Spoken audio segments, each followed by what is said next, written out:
Non-aqueous titrations. Preparation and standardization of potassium permanganate. Preparation of 0.1 normal potassium permanganate. For preparing potassium permanganate solution, first of all dissolve 3.3 gram of reagent grade potassium permanganate in 1 liter of purified water and heat on a steam bath for 2 hours. Then cover the container and allow to stand it for 24 hours. Then filter through a fine porosity sintered glass crucible, discarding the first 25 ml. Then store it in a glass topped amber color bottle. Then avoid exposure to direct sunlight. Cover the neck of the bottle with a small beaker as a protection against dust. If manganese dioxide precipitates get form in the container on standing, then refilter it and re-standardize before use. This is procedure for the standardization of potassium permanganate solution, specifically 0.1 normal solution. For standardization process, take 20 ml of oxalic acid solution and add 5 ml of 1 molar sulfuric acid to it. Then warm the mixture to about 70 degrees centigrade and titrate against potassium permanganate solution, which is placed in burette, and endpoint is appearance of pink color that persists for 30 seconds. At the end of the titration process, pink color will be appear in the conical flask and it will indicate the end point of the titration process. This is the formula by which we have to calculate the N2. N2 is normality of titrant that we have taken in the procedure, that is potassium permanganate solution. So formula for calculating normality is N1 equals to N2V2 or N2 equals to N1V2. Non-aqueous titrations. Non-aqueous titration refers to a type of the titration in which the analyte substance is dissolved in a solvent which does not contain water. Reason for non-aqueous titrations: if the reactant is insoluble in water, if it is reactive with water, and if sample is too weak acid or too weak base. These three conditions in which non-aqueous solvents can be used for the titration process. And if we are using the non-aqueous solvents, then titration called non-aqueous titrations. Solvent which are used for specifically for non-aqueous titrations. An inorganic non-aqueous solvent is a solvent other than water that is not an organic compound. These solvents are used in chemical research industry for reactions that cannot occur in aqueous solutions or require special environments. Type of solvent in non-aqueous titration: first, protogenic solvent, protophilic solvent, and amphoteric solvent. Protogenic solvents, these are acidic solvents and they are used to enhance the basicity of weak bases. Example of protogenic solvents are glacial acetic acid and liquid hydrogen chloride. Second, protophilic solvents, these are basic solvents and they are used to enhance the acidity of weak acids. Example, pyridine, ethylene diamine, and dimethylformamide. Next, amphoteric solvent. These solvents behave as acid as well as base depending on the substance dissolved in it. They cannot accept or donate. Example, alcohol. Next, aprotic solvent. These solvents neither accept proton nor donate protons. They are used in dissolving the drug, especially those are insoluble in water. Example, benzene, carbon tetrachloride. Selection of solvent. The selection of solvent in especially non-aqueous titration based on solubility of drug, nature of drug, and unreactivity. Solubility of drug. The weak acid or basic drug should be soluble in the solvent, which at the same time must be miscible with the titrant. Next, nature of drug. The solvent is used according to the nature of drug, whether it is as weak acid or weak bases. Unreactivity. The solvent should be unreacted with the drug. Some examples of non-aqueous solvent like glacial acetic acid or ethanoic acid, alcohol, dioxane, and dimethyl. Acidimetry and alkalimetry titration. Acidimetry, it involves the quantity determination of weak bases by non-aqueous titrations, and alkalimetry, it involves the quantitative determination of weak acid by non-aqueous titrations. Acidimetry and alkalimetry, they are examples of some acidic and basic drug which can be quantitatively determined by acidimetry and alkalimetry processes. Like basic drug ephedrine, adrenaline, caffeine, and acyclovir can be quantitatively determined by using glacial acetic acid, which is a protogenic solvent, and in this process perchloric acid will be used as a titrant and crystal violet as an indicator. Crystal violet is 0.5% in glacial acetic acid. It causes color change from violet to yellowish green. Nalidixic acid and fluorouracil are acidic drugs which can be quantitatively determined by calorimetric process by using DM dimethylformamide, a protophilic solvent. In this determination process, sodium methoxide will be used as a titrant by using thymol blue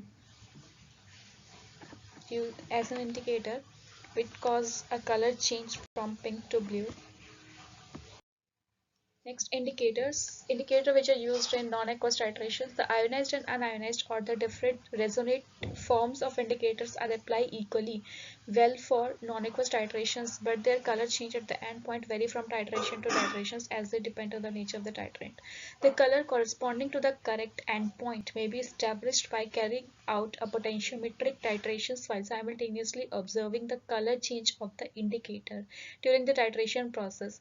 The majority of non-aqueous titrations are carried out by using these indicators which are given here, like crystal violet, methyl red, naphthol benzene, and thymol blue, etc.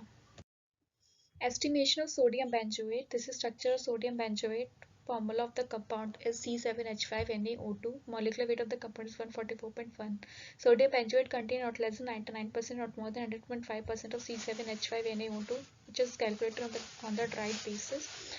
Description: it is a white crystalline or granular powder of flakes. It is an odorless or with a faint odor compound which is hygroscopic in nature. Next, preparation of 0.1 normal solution of perchloric acid and its standardization. It can be prepared by dissolving 8.5 ml of 72% perchloric acid in about 900 ml glacial acetic acid with constant stirring. Then add about 30 ml acetic anhydride and finally make up the volume up to 1000 ml with glacial acetic acid and keep the mixture for 24 hours.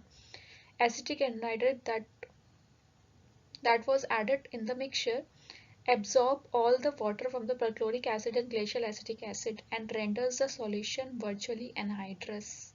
Perchloric acid must be well diluted with glacial acetic acid before adding acetic anhydride because reaction between perchloric acid and acetic anhydride is explosive. Standardization of perchloric acid to 500 mg potassium acetylate at 25 ml of glacial acetic acid and few drop of indicator crystal violet. Then the solution it's titrated with 0.1 molar perchloric acid solution. At the end point, the color changed from blue to bluish green.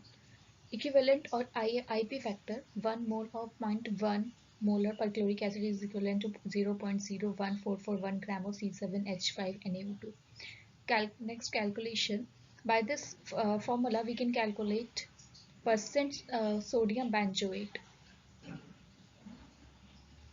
Percent sodium benzoate is equal to xml into normality calculated into 0.01441 into 100 upon n, which is given in the procedure, into weight of sample in grams, where x ml is volume of titrant consumed at endpoint and normality calculated is normality of perchloric acid after standardization.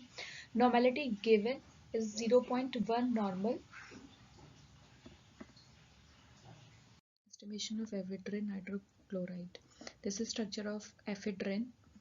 Formula of ephedrine is C10H15NO.HCl. Molecular weight of the compound is 201.7. Ephedrine hydrochloride contains not less than 99% and not more than 101% of C10H15NO.HCl calculated on the dried basis. Description of the compound. It is a colorless compound. It is available in crystalline, specifically white crystalline powder. It is odorless. It is an odorless compound. It is affected by light or it is photosensitive. For the estimation of ephedrine hydrochloride, preparation of 0.1 normal solution of perchloric acid and its standardization. For preparation of perchloric acid, First of all, dissolve 8.5 ml of 72% perchloric acid in about 900 ml glacial acetic acid with constant stirring. Then add about 30 ml acetic anhydride and make up the volume up to 1000 ml with glacial acetic acid and keep the mixture for 24 hours. Acetic anhydride absorbs all the water from perchloric acid and glacial acetic acid and renders the solution virtually anhydrous. It must be well diluted with glacial acetic acid before adding acetic anhydride because reaction between perchloric acid and acetic anhydride is explosive. Standardization of perchloric acid to about 500 mg potassium acid phthalate, add about 25 ml of glacial acetic acid and few drops of indicator, that is 5% weight by volume crystal violet and glacial acetic acid. Then perform titration against 0.1 normal perchloric acid, and at the end point the color changed from blue to blue green. It will indicate the end of the titration process. Next assay procedure: weigh accurately about 0.17 gram of ephedrine hydrochloride, then dissolve it in 10 ml of mercuric acid solutions, warming gently. Add 50 ml of acetone and mix it. Then titrate it against 0.1 molar perchloric acid by using 1 ml of saturated solution of methyl acetone as an indicator until a red color is obtained. Then carry out a blank titration. Equivalent or IPA factor: 1 ml of 0.1 molar perchloric acid is equivalent to 0.02017 gram of C10H15 NO.HCl, that is ephedrine hydrochloride. Next, calculation. By this formula we can calculate ephedrine hydrochloride, x ml into normality calculated into 0.02017 into 100 upon n given in the procedure and weight of the sample in grams. X ml is volume of titrant consumed at end point. Normality calculated is normality of perchloric acid after standardization process. Normality given is 0.1 normal theoretically, which is given in the procedure. Thank you.